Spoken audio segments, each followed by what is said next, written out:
du renseignement américain? Est-ce que le Sénégal n'a pas besoin du renseignement français? Et c'est ça la géographie de l'intérêt national. On ne gouverne pas un pays par l'émotion. On ne gouverne pas un pays en suivant des effets de mode. Japon. Peut-être qu'on parle de bombes atomiques. Japon, ils ont reçu 2 bombes atomiques, non? En 45. Hiroshima et Nagasaki. Et pourtant, il y a des bases américaines au Japon. Parce que les Japonais n'ont pas été émotifs malgré les 2 bombes atomiques. Immédiatement, après les 2 bombes atomiques, ils ont dit que notre pays est trop faible. Et si les Américains qui nous ont envoyé des bombes atomiques partent, nous aurons l'invasion chinoise. Et c'est ça qui a permis au Japon de demander aux Américains de rester. Mais la restriction... L'Allemagne, ben exemple, Allemagne. Les plus grandes bases américaines, mais sont en Allemagne. Et qui ose dire que l'Allemagne n'est pas un pays souverain? La Turquie a des bases américaines et Erdogan, c'est ça un pays. C'est pas de la politique, c'est pas... Mais le retrait des bases françaises, Abdoulaye Wade moo ko démarré en 2010. Moom moo wàññi les effectifs et puis ils ont rendu même certains cantonnements. C'était une erreur à l'époque. Non. L'analyse, comme disent Lénine, l'analyse concrète d'une situation concrète. Quand Abdoulaye Wade le faisait en 2010, il n'y avait pas la menace djihadiste. Est-ce que tu crois que nous, on a les moyens aériens de survoler le désert pour avoir du renseignement? On ne l'a pas. Donc, c'est ça. Au lieu de voir les bases comme des vestiges, au lieu de voir les bases comme des vestiges du colonialisme, tu pouvais le voir comme les symboles d'une nouvelle alliance. Mais en Turquie, il y a des bases américaines. Et personne ne va dire que la Turquie n'est pas un pays souverain. Au Qatar, il y a une base américaine. Et personne ne va dire que le Qatar n'est pas un pays souverain. Émirats arabes unis, il y a des bases. Donc c'est ça un pays. Tu définis la géographie de l'international. Au moment où l'on parle, qu'est-ce qui est bien dans mon pays?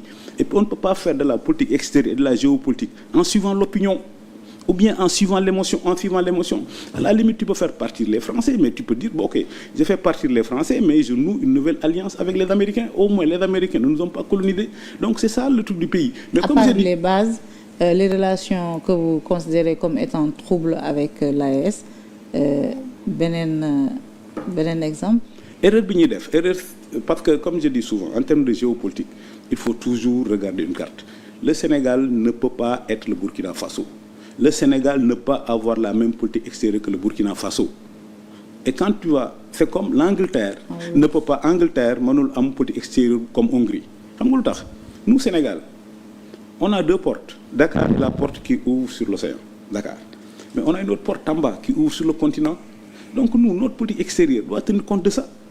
À la fois, le truc continental, on regarde sur l'Afrique, mais aussi on ne peut pas ignorer notre façade atlantique.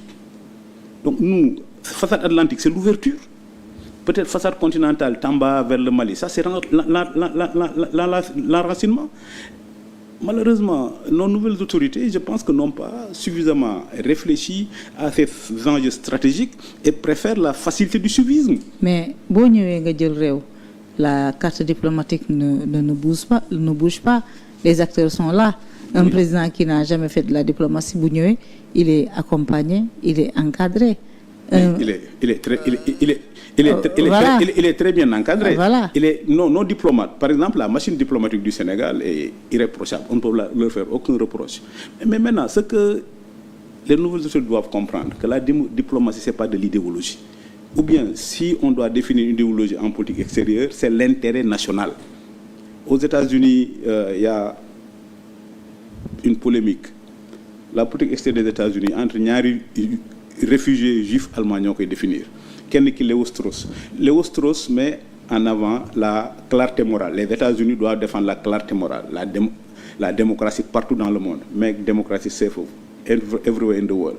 Keneen ki c'est Hans Morgenthau qui dit que la diplomatie c'est la définition de la géographie de l'international. Mais pour le Sénégal, nous, on a eu la chance, et Senghor l'a compris. Souvent, le seul défaut de Senghor, c'est qu'il est sérieux.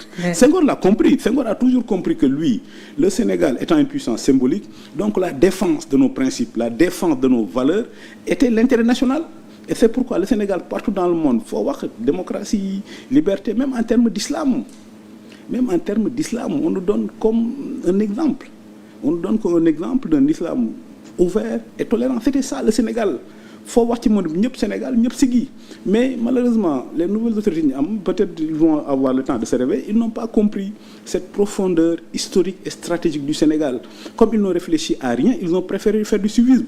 dafa mel ni nga dem examen rek tu n'as rien préparé ki nekk ci sa wen nga copier li mu def et nous on ne pas copier le Burkina. Alors li ngay wax c'est en lien avec la diplomatie. Vous ne le dites pas officiellement mais vous êtes très est-ce que yow nekkoo sax porte-parole du shadow cabinet de Macky Sall. Alors c'est quoi cette histoire de candidature de Macky Sall à l'ONU? Il est candidat, il veut être candidat, il a été proposé pour être candidat. Non, li ñu ci mën a jàng mooy li ma wax ci affaire diplomatie. Regarde quand même notre ministère des Affaires étrangères. Comment notre ministre des Affaires étrangères, quand on dit diplomate, on dit tenue, retenue, réserve. Comment madame le ministre des Affaires étrangères peut-il faire un communiqué, des déclarations sur des rumeurs?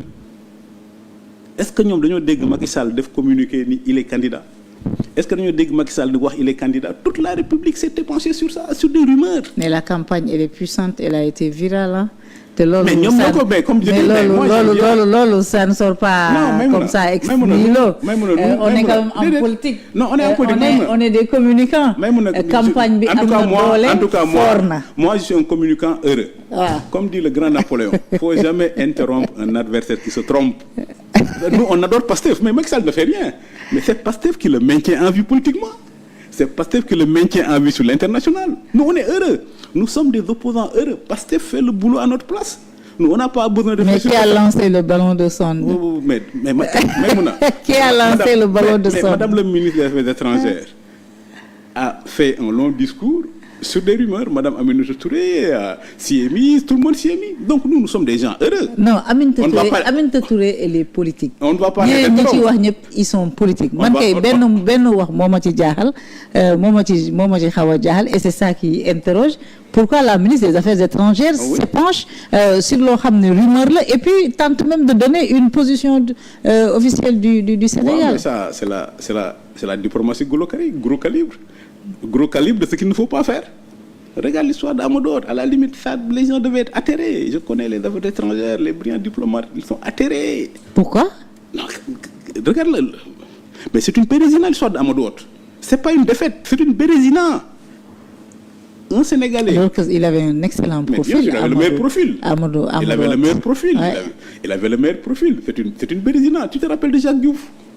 FAO, Amadou Mokhtar Mbow, UNESCO, Ibrahima Fall, SG adjoint des Nations Unies, Ablaye Bathily, Libye, Mankeur.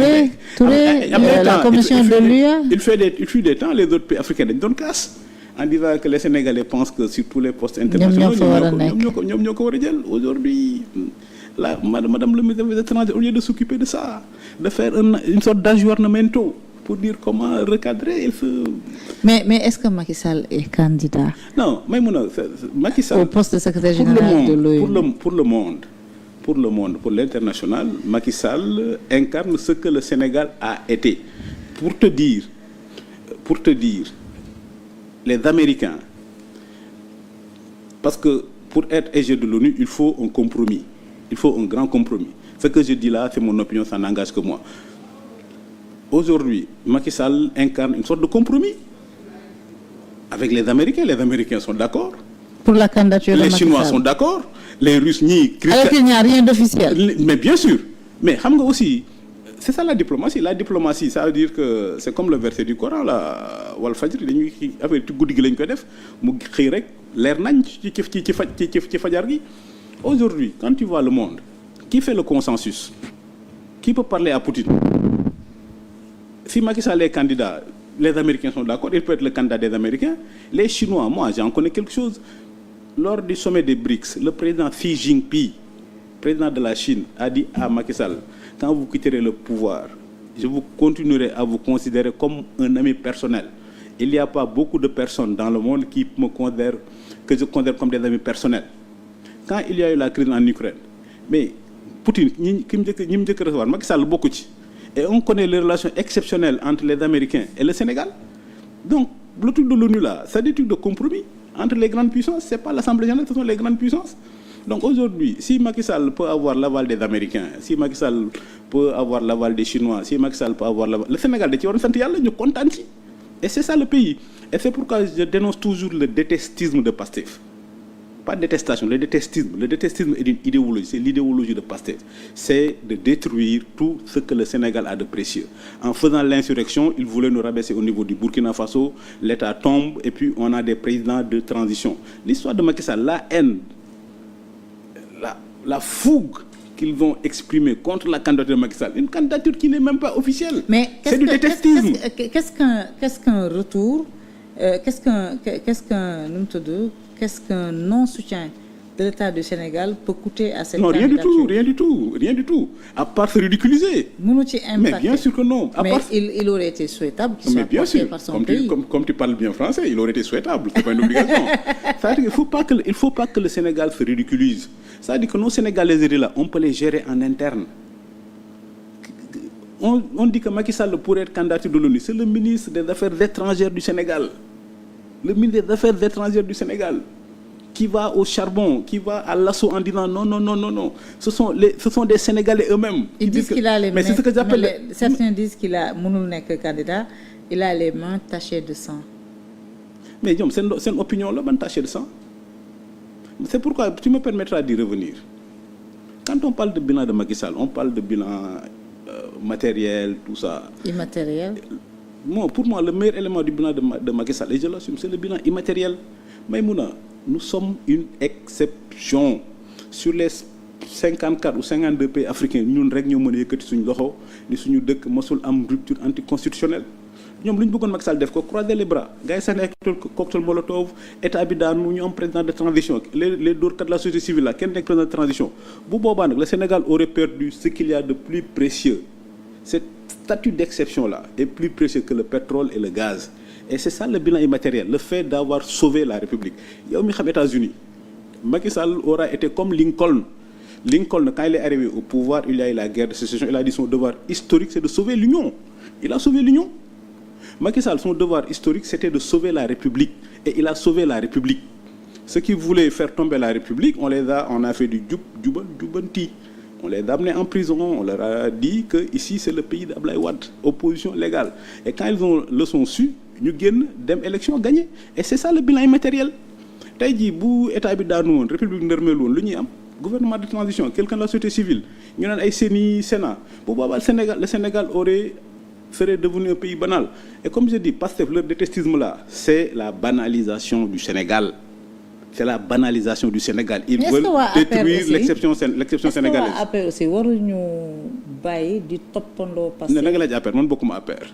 Non, mais vous êtes un sympathisant de l'APR. Non, mais moi je suis un frère de Macky Sall. Léegi l'APR de Macky Sall. Waaw. Bi ñu poser la question du dialogue dañoo ne. Waaw. Demuñu. Waaw. Et pour certains arguments yi ñuy joxe nee nañu amul dialogue bu ñu fi mos a woote. ba Pastef ñëw. Et puis dans les conditions actuelles ak seeni nit yi ci conditions yi nekk. ñoom demuñu dialogue. bu ñu basé woo ci sa argumentaire. mais on doit mettre de côté nos sénégaliseries. Après waru woon ñëw ci dialogue. Non, man personnellement poser les véritables enjeux. ñu wut ci solution. Exactement. Les véritables enjeux du Sénégal xam nga nan la man moo tax j'ai toujours dit le dialogue est une perte de temps. Comment ça c'est? Les véritables enjeux may mun li nga wax les véritables enjeux du Sénégal c'est l'économie. Dans mon livre là, La démocratie de Sisyphe, boo xoolee les thèmes du dialogue là, c'était les mêmes questions en 1999, 30 ans après. 92 wala 99.